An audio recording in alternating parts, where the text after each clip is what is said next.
ভারতের পূর্ব সীমান্তে এক বিশাল ভূরাজনৈতিক পরিবর্তন ঘটতে চলেছে। আমাদের দেশের সুরক্ষাকে নিশ্ছিদ্র করতে ভারতীয় সেনা এমন এক মাস্টার স্ট্রোক দিয়েছে যা শত্রু শিবিরের রাতের ঘুম উড়িয়ে দেওয়ার জন্য যথেষ্ট। ভারতের চিকেন স্নেক করিডরকে চারদিক থেকে সুরক্ষিত করার জন্য এবার নজর দেশের দক্ষিণ পূর্ব প্রান্তে। আজ আমরা কোনো কাল্পনিক তত্ত্ব নিয়ে কথা বলবো না।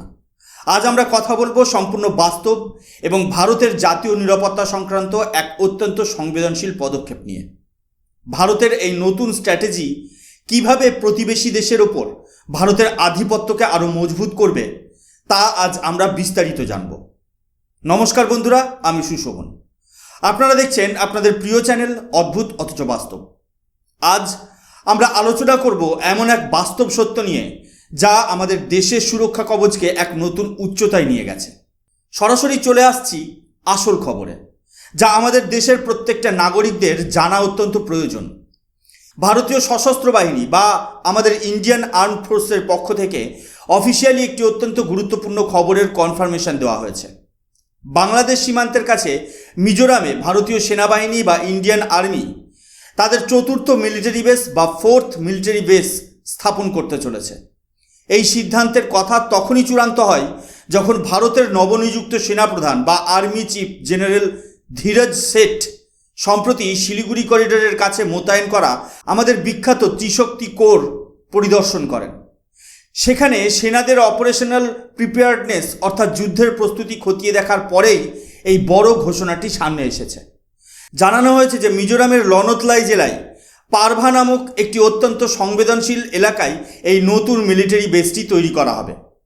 বন্ধুরা, স্ক্রিনে আপনারা যে আর্টিকেলের হেডলাইনটি দেখতে পাচ্ছেন সেখানে পরিষ্কার লেখা হয়েছে যে শিলিগুড়ি করিডর বা আমাদের দেশের চিকেন স্নেক এলাকাকে পুরোপুরি সুরক্ষিত করার পর এবার ভারতীয় সেনাবাহিনী বাংলাদেশের বর্ডার বরাবর মিজোরামে এই চতুর্থ বেসটি বানানোর প্ল্যান করছে।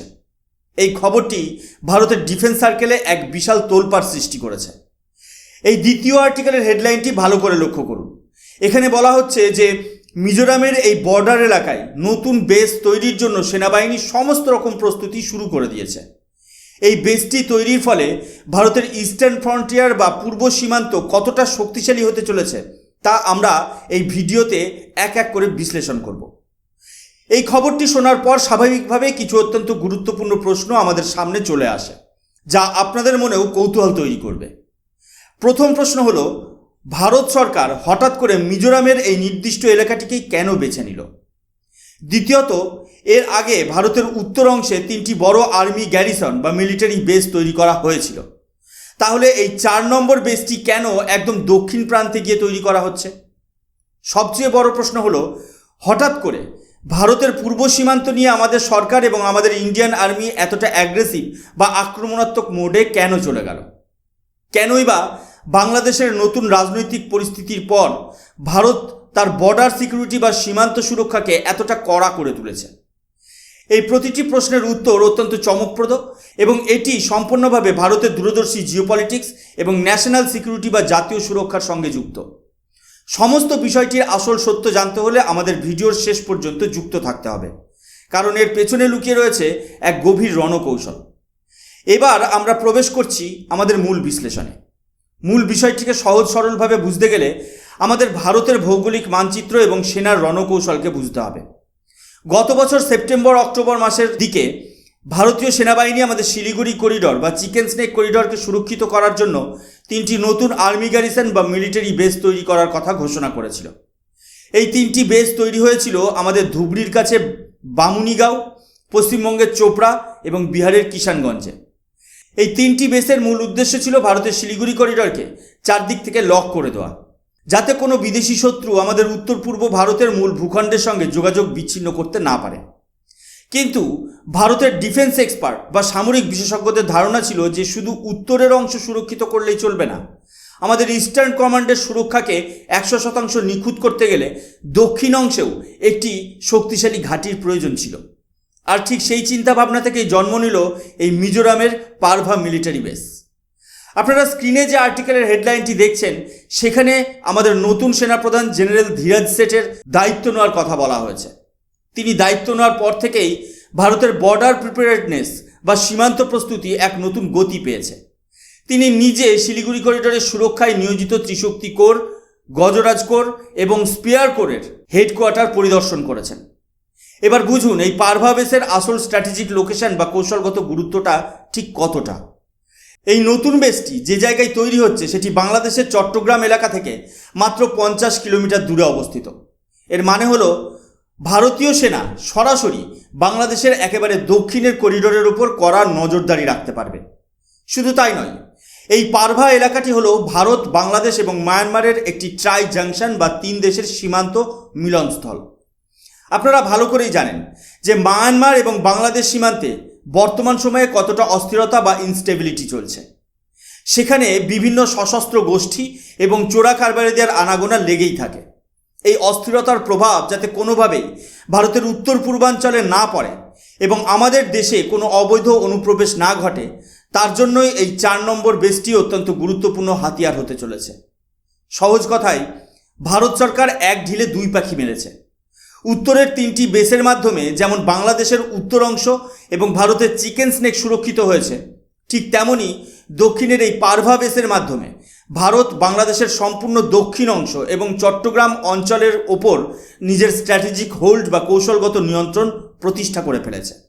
বন্ধুরা, এবার আমাদের বুঝতে হবে যে ভারত সরকার হঠাৎ করে এই পূর্ব সীমান্তে এত দ্রুত এবং এত বড় বড় পদক্ষেপ কেন নিচ্ছে। এর পেছনে রয়েছে গত 2 বছরের বাংলাদেশের রাজনৈতিক পট পরিবর্তন। বাংলাদেশে শেখ হাসিনা সরকার চলে যাওয়ার পর এবং বিশেষ করে 2026 সালের ফেব্রুয়ারি মাসে সেখানে যে নতুন নির্বাচন হলো ও তারেক রহমানের নতুন সরকার গঠিত হলো, তারপর থেকেই ভারতের পররাষ্ট্রনীতি এবং জাতীয় নিরাপত্তা সংস্থাগুলো আরও বেশি সতর্ক বা অ্যালার্ট হয়ে গেছে। বাস্তব পরিস্থিতি এটাই বলছে যে বাংলাদেশে নতুন সরকার আসার পর থেকেই চীনের সাথে তাদের ঘনিষ্ঠতা বা ডিপ্লোম্যাটিক ক্লোজনেস অত্যন্ত দ্রুত গতিতে বৃদ্ধি পেয়েছে। বাংলাদেশের নতুন প্রধানমন্ত্রী চীন সফর করেছেন এবং সেখানে গিয়ে ভারতের একেবারে নাকের ডগায় থাকা তিস্তা নদী প্রকল্প বা তিস্তা রিভার প্রজেক্ট নিয়ে চীনের সঙ্গে একটি বড় চুক্তি স্বাক্ষর করেছেন। এই তিস্তা নদী প্রজেক্টটি ভৌগোলিক দিক থেকে ভারতের শিলিগুড়ি করিডর বা চিকেন স্নেকের খুব কাছাকাছি অবস্থিত। ভারত কোনোভাবেই চায় না যে চীনের কোনো রকমের সিভিলিয়ান বা মিলিটারি উপস্থিতি আমাদের এই সংবেদনশীল করিডরের কাছে আসুক। কারণ চীন যদি তিস্তা প্রজেক্টের বাহানায় সেখানে নিজের উপস্থিতি বাড়ায়, তবে তা ভারতের নিরাপত্তার জন্য বড়সড় থ্রেট বা বিপদ হতে পারে। ভারত সরকার এখানে বিন্দুমাত্র সময় নষ্ট করতে রাজি নয়। আমাদের নীতি এখন অত্যন্ত পরিষ্কার। আগে থেকেই শত্রুঘাটির চারিদিকে এমন সুরক্ষা বলয় তৈরি করে রাখো যাতে তারা কোনো পদক্ষেপ নেওয়ার সাহসই না পায়। আর এই কারণেই ভারতের উত্তর ও দক্ষিণ সীমান্তে এত দ্রুত আর্মি বেস তৈরি করা হচ্ছে।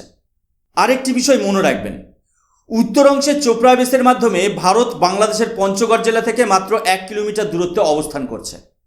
কিষানগঞ্জ বেসের মাধ্যমে শিলিগুড়ি করিডোরের পশ্চিম দিক এবং ধুবড়ি ও বামুনিগাঁও বেসের মাধ্যমে করিডোরের পূর্ব দিক সুরক্ষিত করা হয়েছে।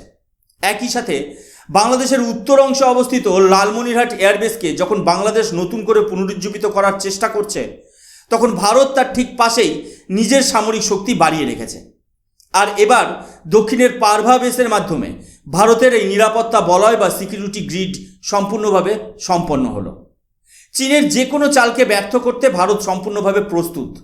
এই পুরো পরিকল্পনায় শুধু যে ভারতীয় সেনাবাহিনী কাজ করছে তা কিন্তু নয়।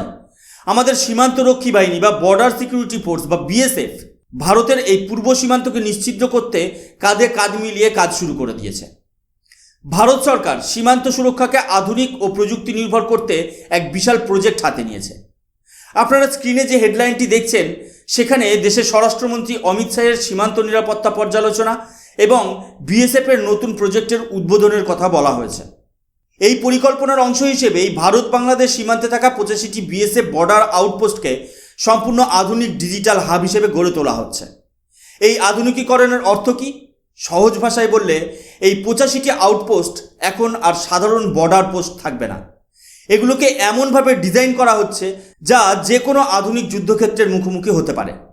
এই বর্ডার আউটপোস্টগুলোতে তৈরি করা হচ্ছে ব্লাস্ট রেজিস্ট্যান্ট শেল্টার, যা শত্রুপক্ষের শক্তিশালী বোমা বা গ্রেনেড হামলাও অনায়াসে সহ্য করতে পারবে। মাটির নিচে তৈরি করা হচ্ছে আন্ডারগ্রাউন্ড আর্মারি, যেখানে সুরক্ষিত থাকবে সেনার অস্ত্রশস্ত্র ও গোলা বারুদ। সবচেয়ে বড় প্রযুক্তিগত সংযোজন হলো ড্রোন লঞ্চ সিস্টেম। এই আউটপোস্টগুলো থেকে 24 ঘন্টা স্বয়ংক্রিয় ড্রোন ওড়ানো হবে, যা সীমান্তের যে কোনো অবৈধ মুভমেন্ট বা অনুপ্রবেশের চেষ্টা সঙ্গে সঙ্গে ধরে ফেলবে। এর সাথে যুক্ত করা হচ্ছে উন্নত ডিজিটাল নেটওয়ার্ক, যার মাধ্যমে রিয়েল টাইম ইন্টেলিজেন্স শেয়ারিং অর্থাৎ খবরের আদান প্রদান সরাসরি আর্মির হেডকোয়ার্টারের সঙ্গে করা সম্ভব। এর মানে হলো আমাদের সীমান্তে এখন একটি মাল্টিলেয়ার সিকিউরিটি গ্রিড বা বহুস্তরীয় সুরক্ষা বলয় তৈরি হয়ে গেছে। যদি কোনো অনুপ্রবেশকারী বা শত্রু দেশের সেনা কোনো অপচেষ্টা করতে চায়, তবে প্রথমে তাদের বিএসএফের ডিজিটাল ড্রোনের নজর পড়তে হবে, তারপর আধুনিক আউটপোস্টের বাধা পার হতে হবে এবং সবশেষে ব্যাকআপ হিসেবে দাঁড়িয়ে থাকা ভারতীয় সেনাবাহিনীর শক্তিশালী 4টি মিলিটারি বেসের মুখোমুখি হতে হবে। ভারত সরকার তার সীমান্তে নিরাপত্তার এমন এক দেওয়াল তুলে দিয়েছে যা ভাঙা যে কোনো শত্রুর পক্ষে অসম্ভব। ভিডিওর শেষে এসে নিটল বাস্তব এটাই যে ভারত আজ আর কোনো দুর্বল বা রক্ষণাত্মক দেশ নয়। বর্তমান ভারত তার জাতীয় নিরাপত্তা বা ন্যাশনাল সিকিউরিটির প্রশ্নে অত্যন্ত কঠোর এবং দূরদর্শী। পূর্ব সীমান্তে ঘটে যাওয়া সমস্ত ভূরাজনৈতিক পরিবর্তনের ওপর ভারতের কড়া নজর রয়েছে। বাংলাদেশ সীমান্তে ভারতীয় সেনাবাহিনীর এই নতুন মিলিটারি বেস এবং বিএসএফের বর্ডার আউটপোস্টের আধুনিকীকরণ প্রমাণ করে যে ভারত তার সার্বভৌমত্ব রক্ষার জন্য কতটা প্রতিশ্রুতিবদ্ধ। শত্রুপক্ষ যতই ষড়যন্ত্র করুক না কেন, ভারতের এই নিশ্ছিদ্র সুরক্ষা কবচ আমাদের দেশকে সবসময় সুরক্ষিত রাখবে। আপনাদের কি মনে হয়, ভারত সরকারের এই 4 নম্বর মিলিটারি বেস তৈরির সিদ্ধান্ত এবং বর্ডার আউটপোস্টগুলোকে এই ডিজিটাল আধুনিকীকরণের মোড়কে মোড়া, সেটা আমাদের পূর্ব সীমান্তকে কতটা শক্তিশালী করবে? আপনাদের মূল্যবান মতামত অবশ্যই নিচে কমেন্ট সেকশনে লিখে জানান।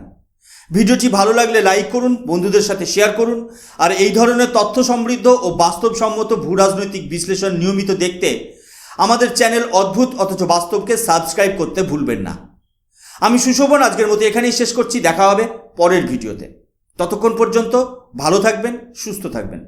জয় হিন্দ, বন্দে মাতারম, ভারত মাতা কি জয়।